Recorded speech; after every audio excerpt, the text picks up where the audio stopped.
Ladies and gentlemen, today we're going to be addressing the ongoing infertility crisis that is going on currently in the world. If you guys don't know, fertility rates are dropping at an alarming rate, I guess you can say, and this is not just for men, it's also for women. Today we're going to unpack exactly why this is happening, talk through how we can avoid this type of situation from happening to us. Because a lot of people don't want families, but I'm sure that us on the self-improvement grind set probably do want families. So we probably need to retain our fertility and stay vigilant as much as we can. So a big part of the problem is definitely the lies that are being spread around about what is and isn't good for you as a teenager or however old you are. It really doesn't matter. Certain things will always be bad for you. For example, the nutrient lies that have been going around for years and years about how fat is the enemy, where it's really sugar that's the enemy. Stuff like that definitely affects the fertility rate of the population because people are essentially being tricked into eating things that aren't good for you and being bamboozled by like the fast food companies that have health scientists all around them to help them find the most addictive possible ingredient that is out there so they can make the most amount of money and turn over the most profit. So if you are able to stay away from those bad foods, you're already a step above. But what I'm really going to be talking about today is the things that you probably don't know.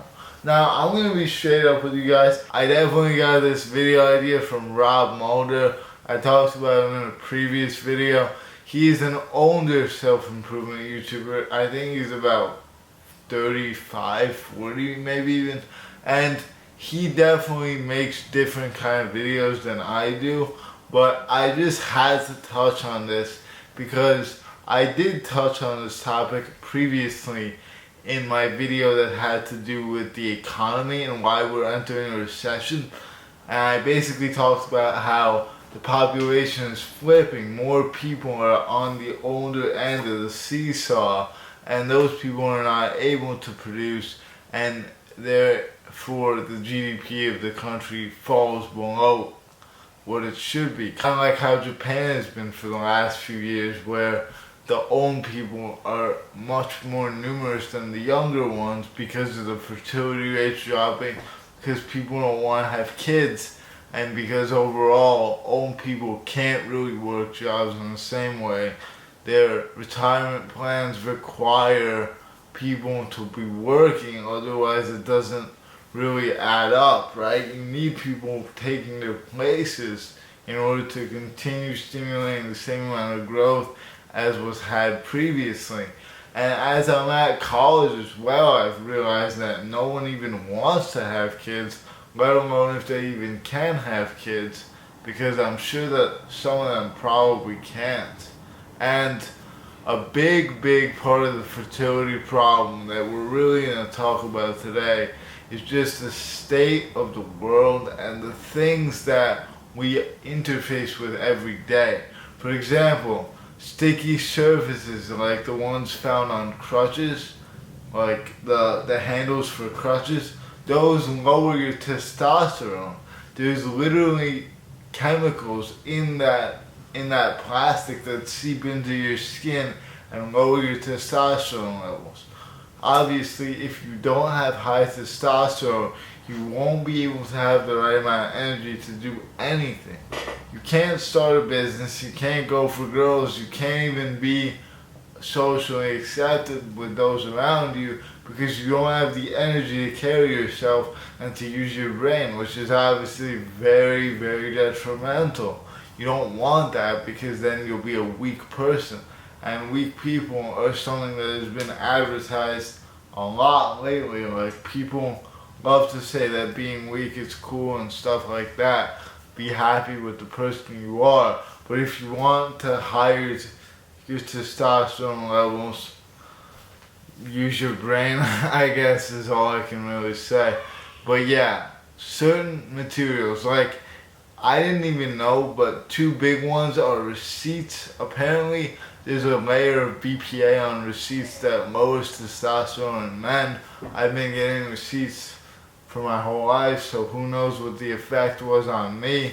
I'm not going to be doing that anymore. I'll just look at the screen when I'm checking out and say that I don't want a receipt.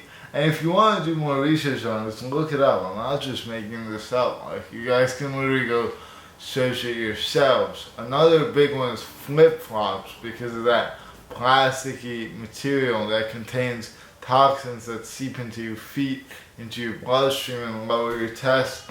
And the main way that these things lower your test is by raising your estrogen.